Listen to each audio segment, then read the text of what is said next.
Crusader of fact के 31वें episode में आप सभी का स्वागत है। दोस्तों, पिछले एपिसोड में मैंने हेल्दी डेमोक्रेसी के लिए बताया था कि विपक्ष का होना, अपोजिशन का होना कितना ज़रूरी है। तो उस क्लिप को देखने के बाद हमारे व्यूवर्स ने कुछ मैसेज के थ्रू सवाल भेजे हैं और रिक्वेस्ट किया है कि ये दो बिंदुओं पे, 2 पॉइंट्स पे थोड़ा फर्दर क्लैरिफिकेशन चाहिए कि विपक्ष की कंस्ट्रक्टिव भूमिका और दूसरा कि इतने सालों में जो आज की रूलिंग पार्टी का कहना है कि 70 साल में कुछ नहीं हुआ, उसके कुछ एग्जांपल्स और फर्दर एलिबरेशन। तो पॉइंट नंबर 1 पहला मैं लेता हूं कि विपक्ष की भूमिका क्यों ज़रूरी है। आप ये समझिए कि सरकार एक लॉरी है, एक बड़ा ट्रक है जिसको सरकार का मुखिया, जो रूलिंग पार्टी का मुखिया, वो ड्राइव कर रहा है। ड्राइविंग सीट पे कौन है? सरकार का मुखिया। अब वो लॉरी ड्राइव कर रहा है तो को पायलट की पोजीशन कितनी इंपॉर्टेंट है, जिसको आप क्लीनर कर लीजिए, को पायलट कर लीजिए, खलासी कर लीजिए, जो कहना है।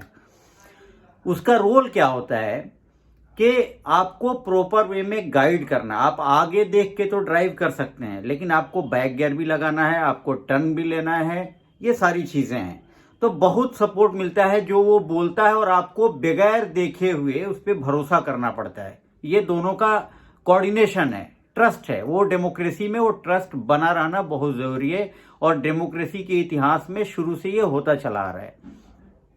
आप समझ लीजिए, आपकी गाड़ी कितनी भी हाईटेक हो, मर्सिडीज बेंज का ही मॉडल क्यों ना हो, आपके पास पीछे कैमरा भी क्यों ना लगे हो, तब भी आपको उसकी को पायलट की जरूरत है।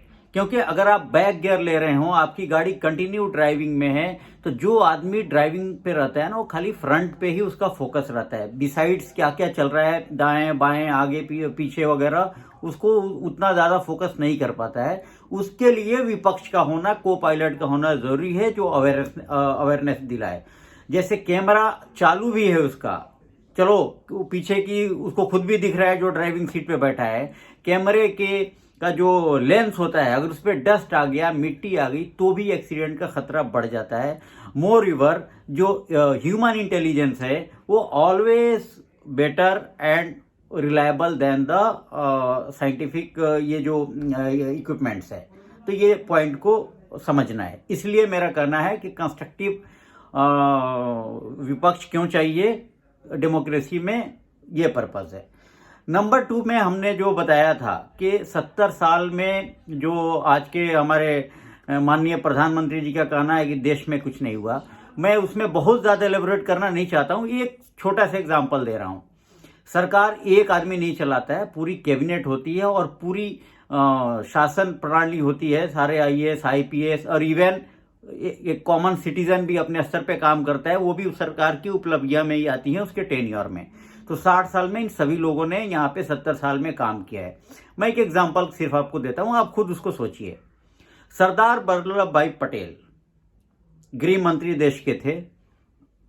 उन्होंने जो किया, अभी आज के प्रधानमंत्री का कहना है कि पिछली सरकारों ने 70 साल में कुछ नहीं किया।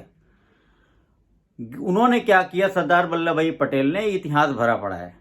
इससे कुछ लेना देना नहीं है कि कांग्रेस पार्टी में रह के काम किए कि किसने काम किया, इससे लेना देना नहीं है। सरकारें कई आई, चाहे जिस पार्टी और पक्ष की हो, सबने काम किया, सबने अच्छा डिलीवर करके दिया अपने एबिलिटी के अकॉर्डिंग।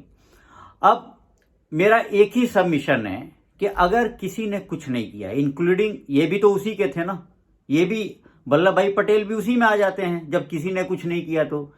तो जब किसी ने कुछ नहीं किया, तो आपने एक वाइज मैन को कहीं ऐसा देखा है जो किसी के काम को नकारता भी है कि इसका आउटपुट 0 है, और उसके शान में 24 घंटे कसीदे पढ़े, उसकी तारीफें बयान करे, और उसके रुतबे को बताने के लिए दुनिया की सबसे बड़ी स्टैचू गुजरात में एस्टेब्लिश किया जाए 3000 करोड़ रुपया खर्च करके। तो आप समझ सकते हैं कि उस महान आदमी को और उसकी सोच पे, जो एक तरफ ये तो कह रहा है कि ये शख्स नकारा है, उन्हीं लोगों में से है जिन्होंने 70 साल में कुछ नहीं किया, ये भी he is the part of that government. तो किसी ने कुछ नहीं किया तो इसने भी नहीं किया। तो जब कुछ नहीं किया तो उसके सम्मान के लिए, एक ऐसे फेलियर आदमी के सम्मान के लिए, बकौल मोदी जी के कुछ नहीं किया, तो उसके सम्मान में इतनी बड़ी राशि की खर्च करना और इतनी बड़ी स्टैचू बनाना क्या उचित है?